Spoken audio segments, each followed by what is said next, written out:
What's going on, guys? Welcome back to another video. Magnum West here. This video is will be more of an informative, kind of getting the word out, PSA type scenario. As you guys can see on here, I have a lot of different things that I use as a action figure enthusiast. I take photos, put reviews up, and I also somewhat collect different brands and all kinds of stuff like that. And the main intent behind this video is to kind of get some information out there that I don't think is covered very often. And I think a lot of what I'll be talking about in this video will help a lot of collectors out there that, maybe you broke a figure and you don't want that happening again, or, maybe you got some older figures and they're loose. Stuff like that, stuff of that nature, modifications, stuff like that. Just kind of covering a wide array of stuff. But anyway, without further ado, let's get into it. Okay, so the first thing I wanted to cover was the supplies or liquids that I use specifically, being super glue, the Kiki fixed loose joints that I've talked about in a previous video, and then silicone shock oil that I've also talked about in another video. As you can see here on the left, I have some older releases, and then here on the right, I have some of the newer releases, right? And so loose, tight joints, whichever one of the two, is not something that's a new problem. I think that's, especially for some of my older collectors that are watching, you guys know that this isn't a new problem. Loose or tight joints, or stuck joints for that matter, it's not something that has just begun. Each of these has pretty much had a different one. This one had like kind of tight joints that felt like they were going to snap. So I did something about that. This one had stuck bicep joints. This one had a really tight shoulder and diaphragm joint. And then this one had the same thing as the Marvel Legends, stuck joints. So that can happen for a plethora of reasons, mainly due to just, where the process about getting these figures, right? They're not coming straight off the line to you. They're being made, put into boxes, sitting for a while, and then finally when you order them, whatever your shipping time is, then they get to you, and they've been sitting there this whole time. So that could easily be due to, temperature. Maybe the humidity got in between the joints and made them more, have more friction, so they could break that way. Or maybe, they were heated up and then they were cooled down multiple times, and that caused the joints to swell up and then get bigger, and that's why they break, which I think is a big thing with imports. And then with Marvel Legends, sometimes it just, the paint apps are not super good, so sometimes the joints get painted over and they get stuck, and then you just kind of got to heat it up or cut some of that paint off, and then you're good to go, which is exactly what I had to do with these two. Right out the card, the knee joints and the bicep joints on both of them were stuck, so I just dunked them in hot water, played with them a little bit, and then they were good to go. And then just for safe measure, I put a little bit of this, and they're fine now. They have no issues. And then same thing with this one. This is obviously a more premium, way more expensive figure than these two even put together. So I did heat it up and broke it apart, and then put a little bit of this, because I would rather it be a little bit more loose, which it's not. All the joints are pretty sturdy on it, but I'm always the person that'll tell you I'd rather a joint be a little bit more loose than tighter, because if it's tight, you're gonna break it. If it's loose, it's like worst case scenario, you could put a little piece of paper, put a little bit of this, whatever solutions that you decide to use for loose joints, you can always do that. But once it breaks, it's so much of a pain in the ass to deal with a broken joint. But yeah, that's pretty much it on that part of the video. Now covering this one is obviously, as you can see in the name, it fixes loose joints.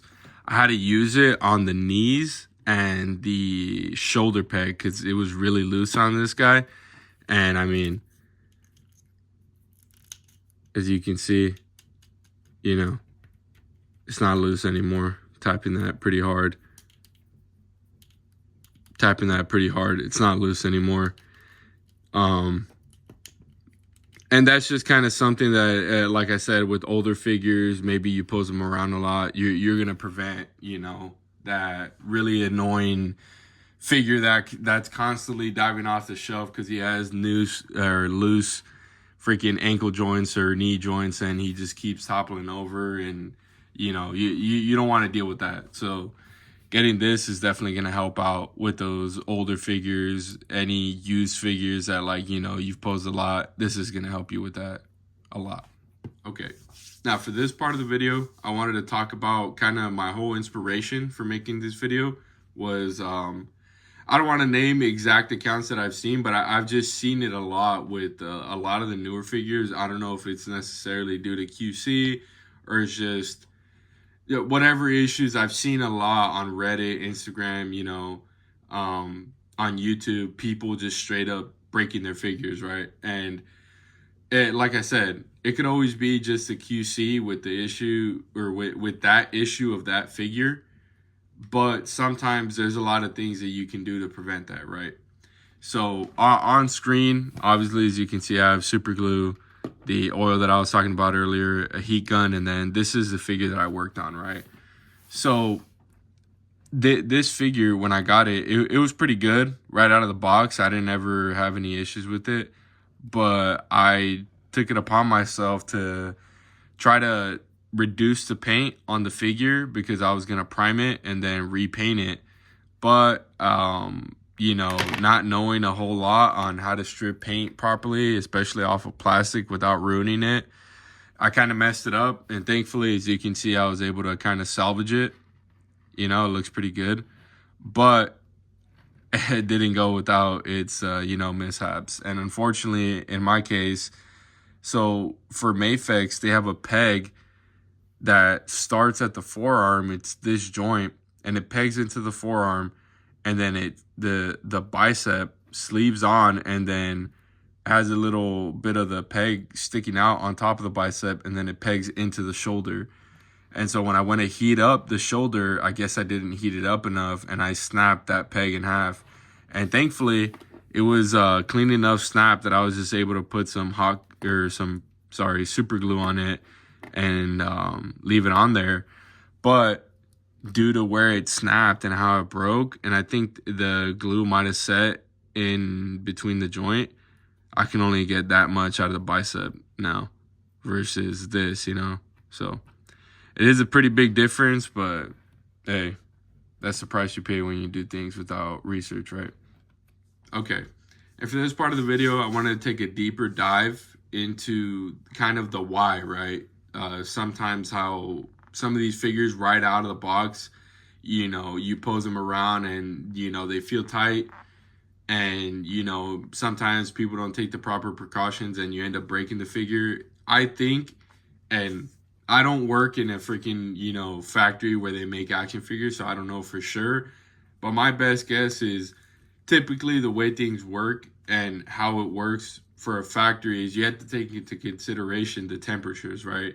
So if it's not a climate controlled factory, the environment can seep in there, right? Something such as humidity, really dry heat, stuff like that can easily affect the end product, right? And that's even including a QC line that maybe, grabs the figure, plays with it a little bit, and then, they're like, yep, checks out. It's not broken. That's pretty much how a QC line works. It's like, okay, it's not breaking in my hands. It's not crumbling. So it's good to go. And then from there, it's not going from the assembly line to your hands, right? These figures are being mass produced and made months before they actually hit the market and you're able to buy them. Then you got to wait for the time it takes to get you, right? So this guy, from assembly line to your doorstep, is going to be, I would, if I was a betting man, I would be willing to say it's probably like 2 to 3 months minimum before it gets to you, right? And all that time sitting in one position, not being taken care of, they don't put any kind of oil, at least I don't think so, in any of these figures. So pulling it right out of the box and playing with it, and then not, like I said, not taking any precaution, and then it breaks on you, it's like, I don't want to say it's not your fault. I wish they did include some kind of oil on the joints to make it smoother, make it better, especially if they're going to be sitting for a while, but that's not the case, right? And I think as collectors, this is something that you should keep in your book. And this is just something that I do with all figures, regardless of what the brand is or what I get, just because I don't want to be breaking $100 figures and go through the hassle of contacting the company that I got it from. And so what I did specifically for this figure, when I got it out of the box, there was a lot of joints on it that were, you know, tighter, too tight for my comfort, right? So that was mainly the bicep joint a little bit, and then the joint right here that connects the bicep to the shoulder, and then the shoulder peg that connects to the butterfly joint. Everything else was fine. And then the legs were a little too tight, just in general, not like at a risk of breaking. So I loosened them up a little bit to just kind of give the figure a better flow, right? And so exactly what I did is, right out of the box, this being a $100 figure, I grabbed it, dunked it in hot water. Like I said, I heated up a pot of water, dunked this guy in there, pulled him apart, and then applied a little bit of this. And then now, you know, everything flows really well, right? Everything works perfectly. All right, now on to the other part of the video I wanted to discuss, which is specifically modifications for increasing articulation, you know, maybe making it a little bit more aesthetically pleasing, and just kind of some alterations that can make a figure feel like, you know, going from a $25 figure to, you know, something on par with the $35 to $60 SH Figuarts, right? So specifically what I did with these figures is, as you can see on the left, this one's the most noticeable of the three on screen. So for this one, I don't know why McFarlane likes to make, you know, these huge diaper pieces, but I guess he was trying to emulate the abdominal area and like the back area going up, so it's kind of seamless, but it just looks really dumb and gives him like a really wide, like lower abdomen area, and it looks weird. So I literally just shaved that off, increased the articulation, and then here at the bottom of the abdomen, and this is like kind of, you can do this with pretty much all the McFarlane toys because they're all on the same joints. As you can see, I shaved some off here using an X-Acto knife. This is your best friend when making mods. And that got me from, let me put this guy back together real fast. Got me from about that much to that much. To kind of cover a different side of mods is Marvel Legends, right? And I'll come right out the door and say that Marvel Legends are definitely nowhere near as, you know, modification friendly. I don't know if they specifically do that to, you know, deter people from modifying their figures, or it's just the way they make them. But this, I couldn't even really do anything with this because of the way that it's engineered. Is it was like maybe right here before, and then all I got was that much, right? And I had to freaking boil this guy for like 2 minutes at like really high temperatures just to pull him apart. And it's really dumb. I hate the freaking dumbbell joint that they use up here. It's like a rod, right? And it has a ball joint down here that's right here. And then it has like a flat like rectangle up here, and then it hooks into another rectangle that's slotted on this upper torso part, right? So it's really dumb, and you pretty much can't do anything with it. So at least with this figure specifically, right? There might be other figures out there that are easier to work with, but I think that's like the diaphragm joint for all the Marvel Legends, because they pretty much work the same, right? But yeah, so that's the Marvel Legends. For imports, I usually don't modify them just because I'm usually satisfied with the articulation that they come with. only mods I guess I do are kind of like, you know, customization, like paint apps and stuff like that. But with this Vegeta, I was getting a lot of paint rub with the lower part of the armor and the hip area. You can kind of see a little bit of it right there, but so I might have to shave it down a little bit more. But when you're, you know, obviously customizing, you don't want that paint rub. So that's really, and again, I use an X-Acto knife for that. Modifications are pretty easy to do. It's just one of those things that you got to break the figure apart and you kind of got to see what you can do. And then, you know, using really common sense and one of these and seeing how you can increase your articulation is really the best way to find out if you can even mod a figure to be better, right? Alright guys, so that pretty much wraps up the video. Like I said at the start of this video, I mainly wanted to get the information out there to a lot of action figure enthusiasts, toy photographers and stuff like that. That's the target audience, and just anyone who collects action figures. If any information in this video can help you prevent breaking your figures, you know, fixing loose joints, modifying your figures, giving them better articulation, that's the goal for the video, right? And just kind of to cover what's on screen here, this is a work in progress. I'm planning on turning this figure into a, you know, Ramita inspired Spider-Man.